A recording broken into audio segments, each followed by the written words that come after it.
Angels in the Snow, a Creepypasta story by Jdeskine. Snow Angel, audio horror story. But Ki Kahani. Hindi Creepypasta Darwani Kahani. Scary fear.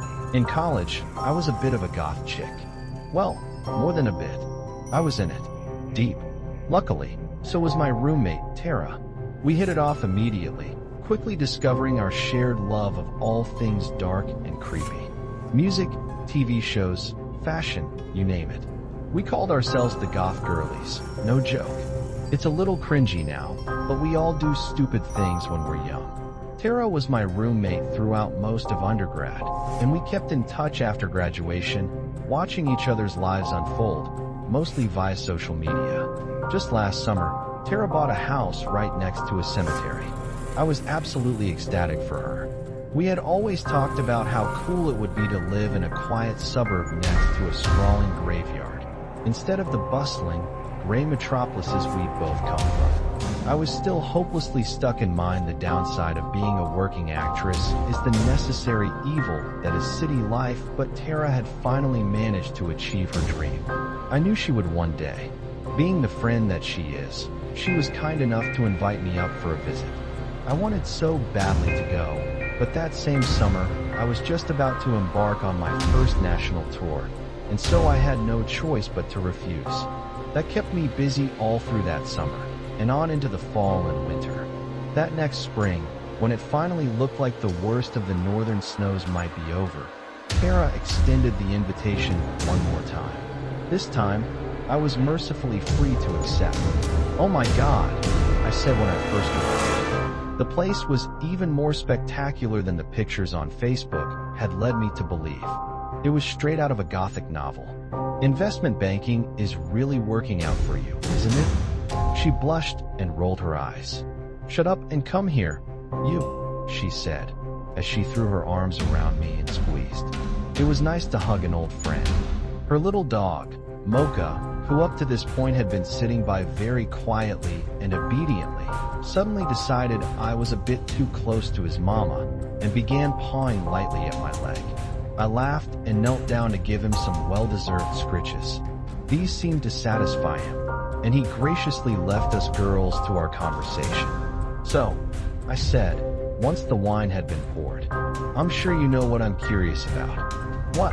Tara asked, seeming genuine in her curiosity. "Oh, only that vast collection of corpses that's practically right in your backyard." I thought she'd bubble over and start telling me a million stories about her exploration of the place, but that was not what happened. Instead, her smile disappeared. She went completely silent and even looked a little worried. "Tara," I said, "what is it? Are you okay?"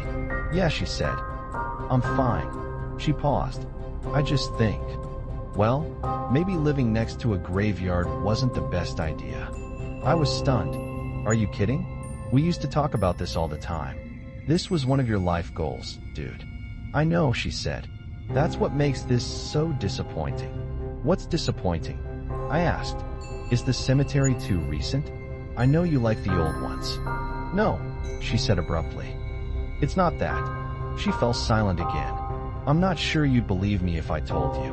"Try me," I implored. Part of me was excited, expecting to hear a spooky story, but somewhere deep inside, my concern was growing. She took a deep breath and began. "I was excited to live here. You're right. I love old cemeteries, and I've always wanted to have easy access to one. But I don't go there anymore. I can't. It would be so convenient if I could. Now I have to drive across town to the park just to toss a ball with Mocha." "Why?" I asked. "What happened?" She hesitated before going on. "Everything was fine until the first really good snowfall," she said. "Back then, yeah, I would just take Mocha over to the cemetery for his walks and to run around. On this particular day, it had just snowed the night before, and so Mocha and I seemed to be the only ones in the whole place, or the only living things, I guess.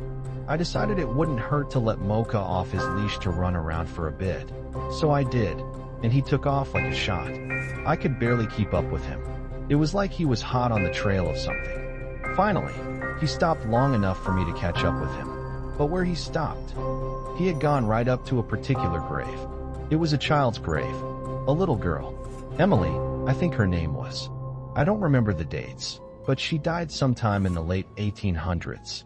She was only 6 or 7. Her tombstone was one of the nicer ones. One of those obelisk-style tombstones with a beautiful little angel standing right on top of it with its arms outstretched. I remember thinking it was funny that the snow had piled up just right on the angel's head, and it looked like it was wearing an elf's hat or something. She smiled at the memory. I snorted slightly, picturing the sight for myself, and waited for her to continue. As she slipped back into the story, her smile faded once again. And Mocha had gone right up to this tombstone and was sniffing around at the ground right in front of it. It was then that I noticed that someone had made a snow angel right there on top of the grave. It looked relatively small, child-sized, and it was fresh. It had obviously been made sometime after the snow stopped falling, because I should see the dead grass poking through. She looked up at me, her eyes wide and bewildered. Through my wine-induced haze, I thought I saw her tremble slightly. "Well, that actually sounds sweet," I said, attempting both to comfort her and urge her on. "I thought so, too, at first," she said. But then I realized something. She paused once again. The only footprints leading up to the grave were mine and Mocha's, and there were none leading away. If there was any doubt before, she was definitely trembling now. Whoever made the snow angel hadn't left any. Written by Jdeskine. Content is available under CC by SA.